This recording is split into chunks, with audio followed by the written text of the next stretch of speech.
What's good, everyone? Welcome back to the Mayo Media Network. My name's Griffin Swanson, and today I'm going to be breaking down the Thursday night football game between the Miami Dolphins and the Baltimore Ravens. I got a couple of prize picks here that I like for this game, and then we're going to dive into my spreadsheet, breaking down that DraftKings Showdown slate. But before we do that, if you could like this video here and subscribe to the channel, I would greatly appreciate that. The Mayo Media Network has football content coming out Monday through Sunday all season long, and you don't want to miss out on any of that. And for you podcast people, you can always head over to the Apple Pods or Spotify and find the content there. And while you're over there, leave a 5-star review if you don't mind. But with that being said, let's keep this intro short and sweet here for today and dive into this Thursday night game, kicking it off with a couple of prize picks that I like. All right, so I'm over on the PrizePicks.com website here now, and you can see there's a number of different sports that we can play, along with a number of different props as well. So you can really get creative when it comes to prize picks. And for those of you who have not signed up yet, you can use the promo code MMN, which stands for Mayo Media Network, and get up to a $100 match deposit upon signing up. Now, you don't have to put $100 in. You want to put in 50, they'll match 50. You want to put in 20, they'll match 20. As long as you're using that promo code, though, you'll get up to $100. So take advantage of that. It's free money, house money.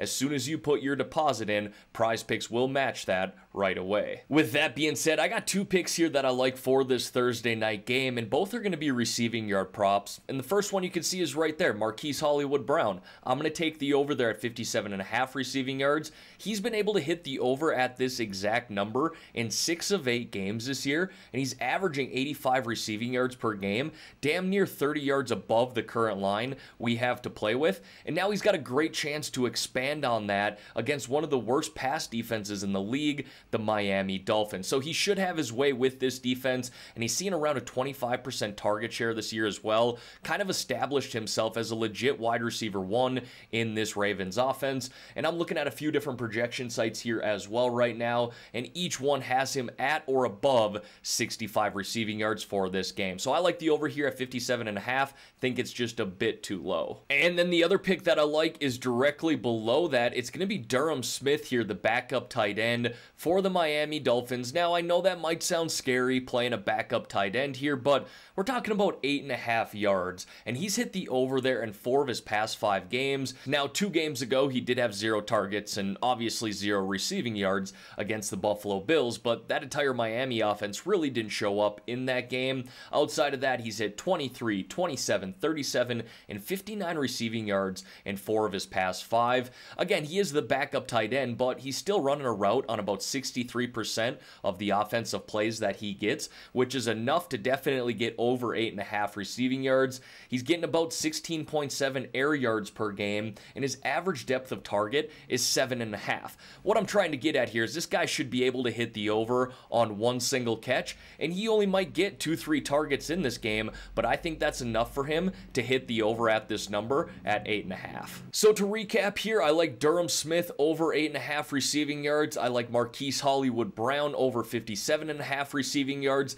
And again, we can approach this 2 different ways, the flex play or the power play. If you go the power play route, you will need all of your picks to hit, but it does increase the payout. And again, for those of you who want to sign up for PrizePicks, you can always use the promo code MMN, which stands for Mayo Media Network, and get up to a $100 match deposit upon signing up. But all right, everyone, now it's time to dive into this spreadsheet here, breaking down that DraftKings Showdown slate. We're going to kick it off here like we always do in the top left-hand corner with those Vegas odds. You can see the Ravens are favored to win here on the road, sitting on a money line of minus 335. They're also 7.5-point favorites in this matchup.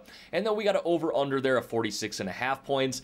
Think that number is good right now. I don't know whether or not Tua is actually going to play in this game. If it is Jacoby Brissett, you might see that number come down a little bit, but I'm hoping that it is Tua on Thursday night. And then I got these showdown stats here from 2020. Let's pop on over to this other sheet here. 6 different stats for you to review. Take a screenshot of these. Do whatever you want with them. I'm going to run through them pretty quick, but it's in regards to the top 1% of showdown lineups from last NFL season. So number 1 there, 92% of all showdown lineups lineups rostered at least one quarterback, and of the top 1% of Showdown lineups from last year, 96% had a quarterback rostered as well.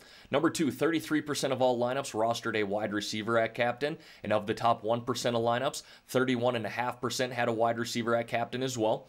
Number 3, 57% of the top 1% of lineups rostered a captain from the team favored to win, so in this example here, the Baltimore Ravens. Number 4, run it back, an opposing quarterback, wide receiver, or tight end was included in 88.9% of winning lineups that rostered a quarterback, wide receiver, or tight end from the other team at captain. Number 5, ignore defense and kickers in the captain spot. Very rarely does that work. Only 1.1% of the time last year in the top 1% of lineups.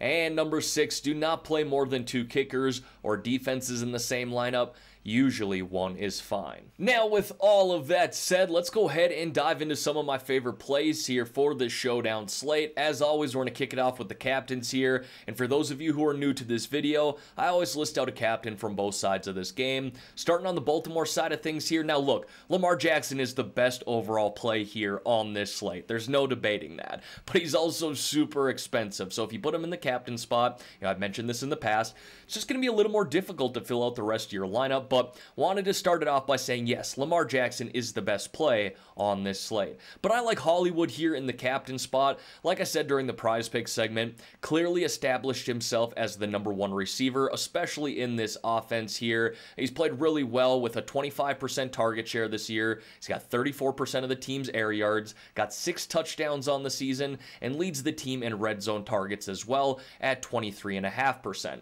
With that volume and upside there, Hollywood's in a great spot to dominate this poor secondary for the Miami Dolphins, who've allowed 43.7 DraftKings points per game to wide receivers this year, the 3rd most in the NFL. Now, this Ravens team in general should be able to control the pace of play in this game, but Hollywood's seen a lot of targets this year, made the most of that, averaging 20 DraftKings points per game with a ceiling of 30 plus DraftKings points. And then on the Dolphins side of things here, I like Mike Gesicki, their tight end, and honestly, he's barely playing as a tight end this year, more so playing as a slot wide receiver. It's actually pretty funny because they get sound bites on these guys throughout the NFL season.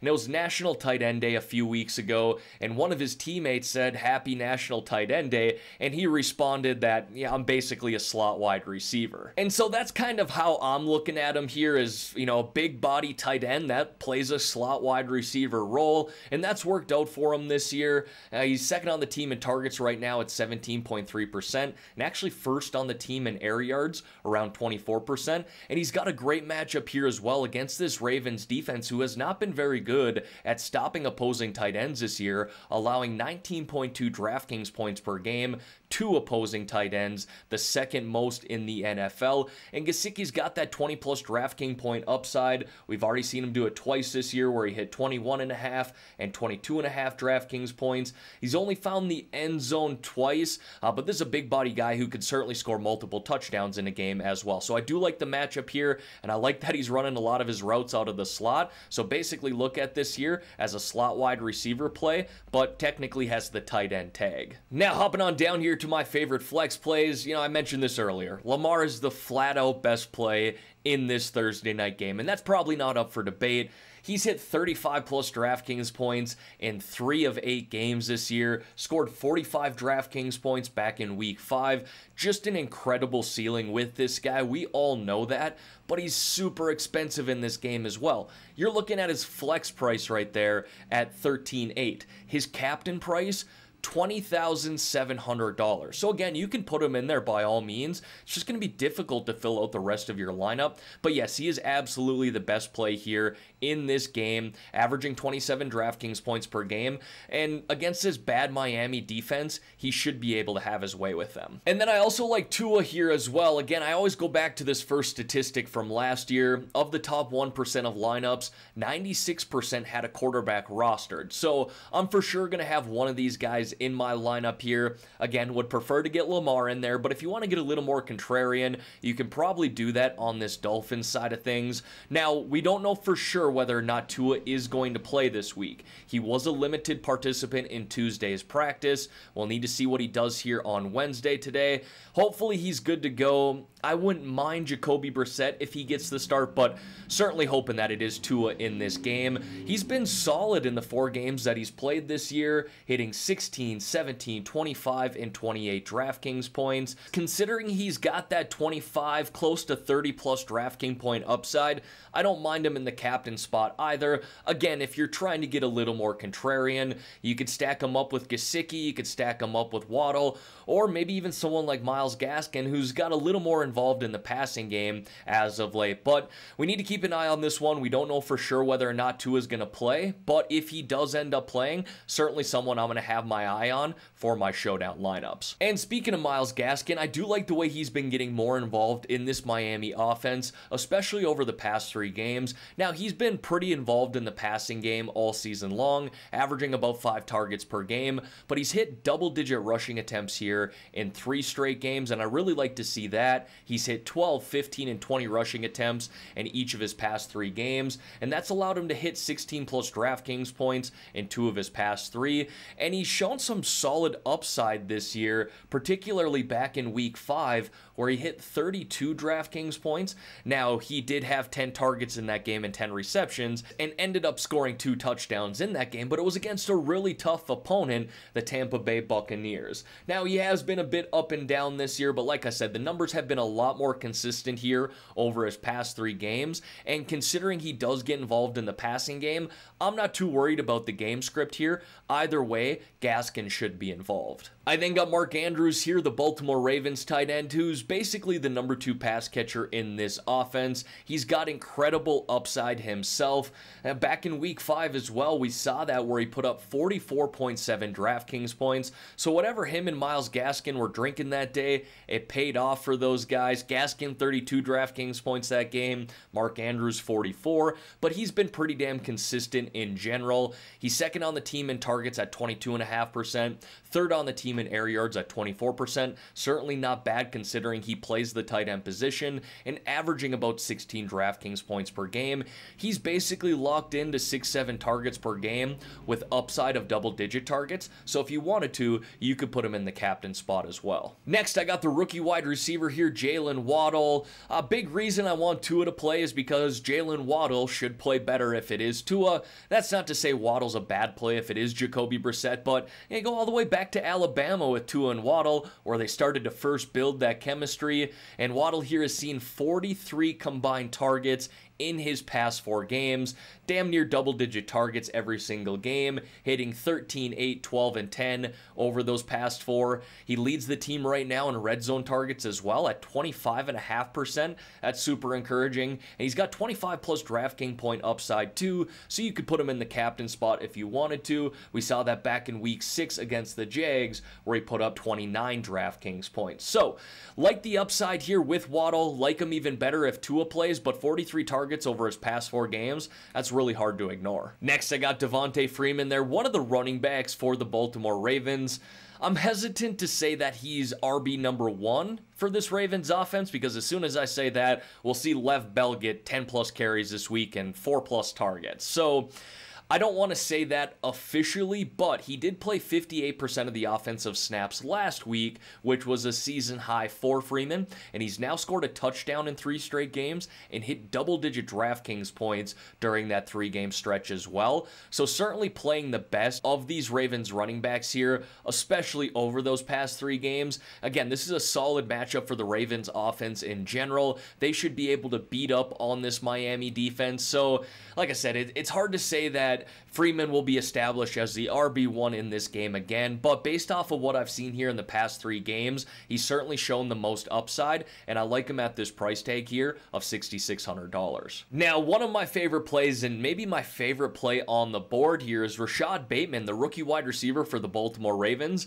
This also comes with an asterisk here. This is a better play if Sammy Watkins does not play on Thursday night. Watkins was limited in practice on Tuesday. Have yet to see see what happens here on Wednesday with him at practice, but if he's a full participant, I'm assuming he will play on Thursday night, and that wouldn't be great for Bateman. I still think Bateman would be in play, but a lot better play if Sammy Watkins is out. Bateman himself has only played 3 games this year and has really benefited from Watkins being out over those past 3 games. Bateman had groin surgery, I believe, back in August, and so it took him a while to kind of get back, but he's played the last 3 games here, and he's been involved pretty frequently. He's seen 6 and 8 targets here at about a 19% target share in his first 3 games, and playing about 65% of the offensive snaps. So, like I said, I love this play at this price tag of $5,800, especially in this matchup here against a poor Miami secondary, but it will be a hit to Bateman if Watkins does suit up on Thursday night. We then got Mac Hollins here, who basically had to step in as wide receiver number 2 last week